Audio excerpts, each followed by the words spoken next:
ओम नमः शिवाय। शिवजी सदा सहाय। ओम नमः शिवाय। गुरुजी सदा सहाय। जय गुरुजी। शुक्राना गुरुजी। शिव पुराण श्री रुद्र संहिता खंड पहला अध्याय 7वां। विवादग्रस्त ब्रह्मा विष्णु के मध्य अग्नि स्तंभ का प्रकट होना। ब्रह्मा जी कहते हैं, हे देवऋषि, जब नारायण जल में शयन करने लगे तब शिव जी की इच्छा से विष्णु जी की नाभि से एक बहुत बड़ा कमल प्रकट हुआ। उसमें असंख्य नाल दंड थे। वह पीले रंग का था और उसकी ऊंचाई भी कई योजन थी। कमल सुंदर, अद्भुत और संपूर्ण तत्वों से युक्त था। वह रमणीय और पुण्य दर्शनों के योग्य था। तत्पश्चात भगवान शिव ने मुझे अपने दाहिने अंग से उत्पन्न किया। उन महेश्वर ने अपनी माया से मोहित कर नारायण देव के नाभि कमल में मुझे डाल दिया और लीलापूर्वक मुझे प्रकट किया। इस प्रकार उस कमल से पुत्र के रूप में मुझे जन्म मिला। मेरे 4 मुख लाल मस्तक पर त्रिपुंड धारण किए हुए थे। भगवान शिव की माया से मोहित होने के कारण मेरी ज्ञान शक्ति बहुत दुर्लभ हो गई थी और मुझे कमल के अतिरिक्त और कुछ भी दिखाई नहीं दे रहा था। मैं कौन हूँ, कहाँ से आया हूँ, मेरा कार्य क्या है, मैं किसका पुत्र हूँ, किसने मेरा निर्माण किया है, कुछ इसी प्रकार के प्रश्नों ने मुझे परेशानी में डाल दिया था। कुछ क्षण बाद मुझे बुद्धि प्राप्त हुई और मुझे लगा कि इसका पता लगाना बहुत सरल है। इस कमल का उद्गम स्थान इस जल में नीचे की ओर है और नीचे मैं उस पुरुष को पा सकूंगा जिसने मुझे प्रकट किया है। ये सोचकर एक नाल को पकड़कर मैं 100 वर्षों तक नीचे की ओर उतरता रहा, परंतु फिर भी मैंने कमल की जड़ को नहीं पाया। इसीलिए मैं पुनः ऊपर की ओर बढ़ने लगा। बहुत ऊपर जाने पर भी कमल कोश को नहीं पा सका। तब मैं और अधिक परेशान हो गया। उसी समय भगवान शिव की इच्छा से मंगलमयी आकाशवाणी प्रकट हुई। उस वाणी ने कहा, तपस्या करो। उस आकाशवाणी को सुनकर अपने पिता का दर्शन करने हेतु मैंने तपस्या करना आरंभ कर दिया और 12 वर्ष तक घोर तपस्या की। तब 4 भुजाधारी सुंदर नेत्रों से शोभित भगवान विष्णु प्रकट हुए। उन्होंने हाथों में शंख, चक्र, गदा और पद्म धारण कर रखे थे। उनका शरीर श्याम कांति से सुशोभित था।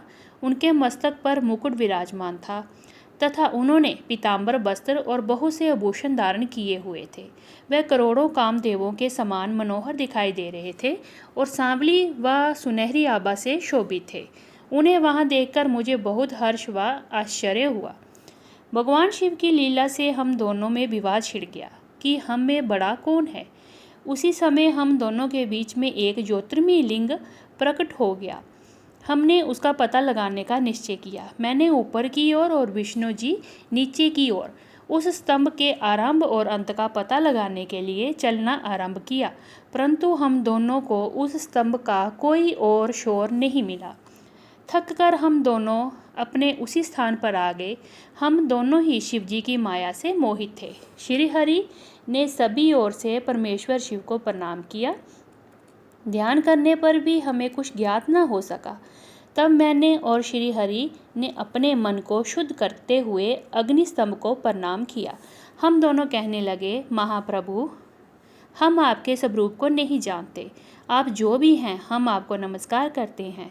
आप शीघ्र ही हमें अपने असली रूप में दर्शन दें। इस प्रकार हम दोनों अपने अहंकार को भूलकर भगवान शिव को नमस्कार करने लगे।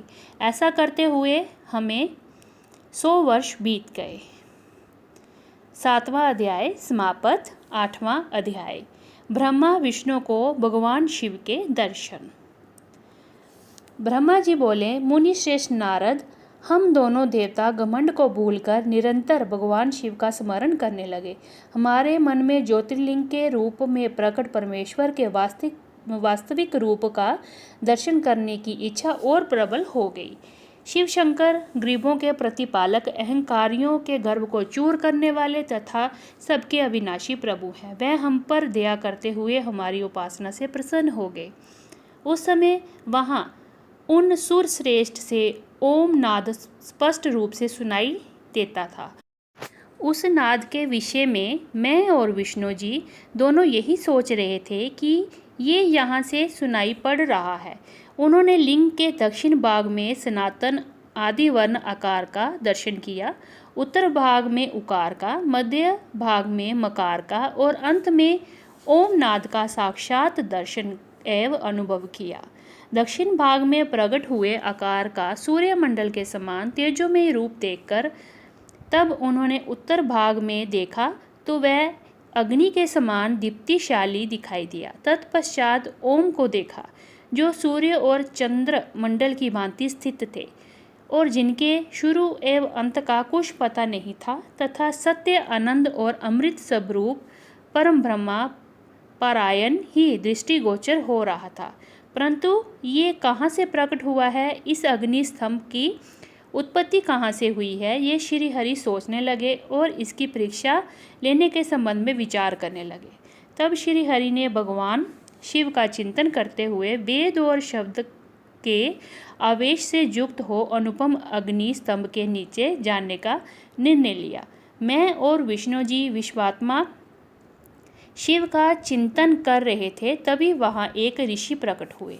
उन्हीं ऋषि के द्वारा परमेश्वर विष्णु ने जाना कि इस शब्द ब्रह्मा में शरीर वाले परम लिंग के रूप में साक्षात पर ब्रह्मा स्वरूप महादेव जी प्रकट हुए हैं, जे चिंता रहित रुद्र हैं।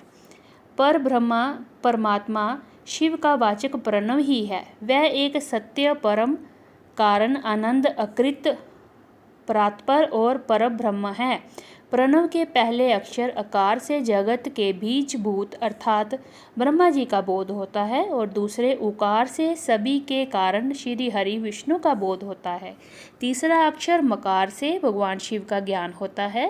अकार सृष्टिकर्ता, उकार मोह में डालने वाला और मकार नित्य अनुग्रह करने वाला है। मकार अर्थात भगवान शिव बीजी अर्थात बीज के स्वामी हैं, तो अकार ब्रह्मा जी बीज हैं। उकार अर्थात विष्णु जी योनि हैं। महेश्वर बीजी बीज और योनि हैं।